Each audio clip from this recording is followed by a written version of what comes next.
দেখা যায় অনেক বাচ্চারা আছে যারা ঠিকমতো খেতে চায় না, দিন দিন রোগা হয়ে যাচ্ছে এবং ওজন বাড়তেছে না এবং সারা বছরই কম বেশি অসুস্থ থাকে। তো এই সমস্যাগুলো কেন হয়? এটা হয় মূলত যদি আপনার বাচ্চার শরীরে রক্তশূন্যতা থাকে এবং আপনার বাচ্চা যদি অপুষ্টিতে ভোগে, তাহলে এই সমস্যাগুলো হতে পারে। তো এই সমস্যাগুলো ওভারকাম করার জন্য আজকে আমি দুইটি ভিটামিনের কথা বলবো, যে ভিটামিন খাওয়ালে আপনার বাচ্চার রোগ প্রতিরোধ ক্ষমতা বাড়বে, শরীরের ওজন বাড়বে, মুখের রুচি হবে এবং সবচেয়ে বড় বিষয় হলো এতে কোনো সাইড এফেক্ট নাই। ভিটামিন দুইটা হলো, একটা হলো বনিলিন সিরাপ এবং আরেকটি হলো মনিমিক্স পাউডার। এখন মনিমিক্সের কথা শুনে অনেক হয়তো বলবেন যে আমার বাচ্চা মনিমিক্স খেতে চায় না। আসলে মনিমিক্স খাওয়ানো খুবই ইজি, এতে কোনো গন্ধ নেই, এটা তিতা না, এটা খাওয়ানোর টেকনিক আছে। যদি তারপরও আপনার বাচ্চা না খেতে চায়, এটা খাওয়ানোর একটা গোপন টেকনিক আছে, যেটা আজকে আপনাদেরকে আমি শেয়ার করব। ভিডিওর শেষ পর্যন্ত দেখতে থাকুন। ওয়ার্ল্ড হেলথ অর্গানাইজেশনের এক রিপোর্ট বলছে যে বাংলাদেশের ১০০ জন শিশুর মধ্যে ৪০ জনেরই রক্তশূন্যতা রয়েছে এবং বাংলাদেশে যত শিশু রয়েছে তার ১/৩ অপুষ্টিতে ভুগতেছে।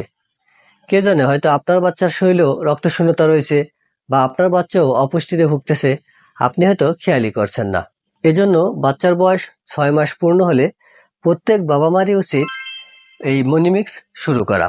মনিমিক্স খাওয়ালে আপনার বাচ্চার শরীরের ওজন বাড়বে, রোগ প্রতিরোধ ক্ষমতা বাড়বে এবং রক্তশূন্যতা দূর হবে। এবং সবচেয়ে বড় বিষয় যেটা নিয়ে আপনারা অনেক কনসার্ন থাকেন, সেটা হলো মুখের রুচি। যে অনেকেরই কমপ্লেন যে আমার বাচ্চা খেতে চায় না, মুখের রুচি নেই। তো এটা খাওয়ালে আপনার বাচ্চার মুখের রুচি হবে। এবার আসি কিভাবে খাওয়াবেন। এটা খাওয়ানোর নিয়ম হলো, বনিলিন সিরাপ খাওয়াবেন হলো, বাচ্চার বয়স যদি ৬ মাস থেকে ২ বছর হয় তাহলে ১ চামচ করে দিনে ৩ বার। আর বাচ্চার বয়স যদি ২ বছরের বেশি হয় তাহলে ২ চামচ করে দিনে ৩ বার খাওয়াতে হবে। মনিমিক্স খাওয়ানোর নিয়ম হলো, বাচ্চার বয়স ৬ মাস পূর্ণ হলে এরপর থেকে খাওয়াতে হবে। প্রতিদিন একটি স্যাশেট দিনের যে কোনো এক সময় খাওয়াতে পারবেন। একটানা ২ মাস খাওয়াবেন, ৪ মাস বন্ধ থাকবে। ২ মাস খাওয়াবেন, এরপর ৪ মাস বন্ধ রাখবেন। এইভাবে ৫ বছর পর্যন্ত খাওয়াতে হবে এবং ৫ বছর পর থেকে মনিমিক্স প্লাস খাওয়াতে হবে। এটা খাওয়ানোর নিয়ম হলো, ৩ মাস খাওয়াবেন, ৩ মাস বন্ধ রাখবেন, ৩ মাস খাওয়াবেন, আবার ৩ মাস বন্ধ রাখবেন। এইভাবে ১২ বছর পর্যন্ত কন্টিনিউ করতে হবে এবং এটা যে কোনো খাবারের সাথেই খাওয়াতে পারবেন। শুধু তরল এবং গরম খাবারের সাথে খাওয়ানো যাবে না, যেমন পানি, দুধ, এসব তরল খাবারের সাথে খাওয়ানো যাবে না। তাছাড়া আপনি শক্ত খাবার, আধা শক্ত খাবার, যেমন ভাত, খিচুড়ি, নুডলস, সুজি, এসব খাবারের সাথে খাওয়াতে পারবেন। তবে মনিমিক্স পাউডারটা পুরো খাবারের সাথে মেশাবেন না।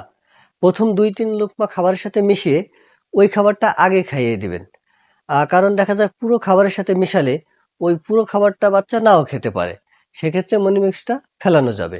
এজন্য প্রথম ২-৩ লোকমা খাবারের সাথে মিশিয়ে ওই খাবারটা আগেই খাইয়ে দিবেন। এখন প্রত্যেকটা মায়েরই একটা কমন কমপ্লেইন হলো যে আমার বাচ্চা মনিমিক্স খেতে চায় না।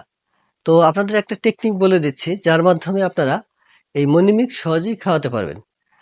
সেটা হলো যে মনিমিক্স পাউডারটা বাচ্চার সামনে খাবারের সাথে মিশাবেন না।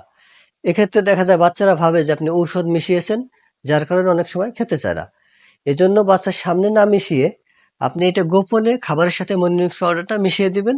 দেখবেন আপনার বাচ্চা বুঝতেই পারবে না যে আপনি এর সাথে কোনো কিছু মিশিয়েছেন। আসলে মনিমিক্সের কোনো স্বাদ নেই, এটা গন্ধহীন, এটা তিতা না। এজন্য এটা খাওয়ানো খুবই ইজি।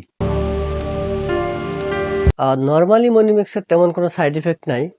তবে যেসব বাচ্চাদের এই সমস্যাগুলো থাকবে তারা মনিমিক্স খেতে পারবে না। যেমন thalassaemia, sickle cell anaemia, HIV এবং গুরুতর অসুস্থ। যদি এই রোগগুলো কারো থাকে তাহলে সেই বাচ্চাকে এই মনিমিক্স খাওয়ানো যাবে না। আর তাছাড়া তেমন কোনো সাইড ইফেক্ট নেই। তবে বাচ্চার অনেক সময় দেখা যায় পায়খানা একটু শক্ত হতে পারে বা এর সাথে আয়রন থাকার কারণে পায়খানা একটু কালো হতে পারে। এতে ভয়ের কিছু নেই। দর্শক, ভিডিওটি ভালো লেগে থাকলে লাইক, কমেন্ট এবং শেয়ার করতে পারেন এবং এরকম ভিডিও নিয়মিত পেতে আমার চ্যানেলটি সাবস্ক্রাইব করতে ভুলবেন না।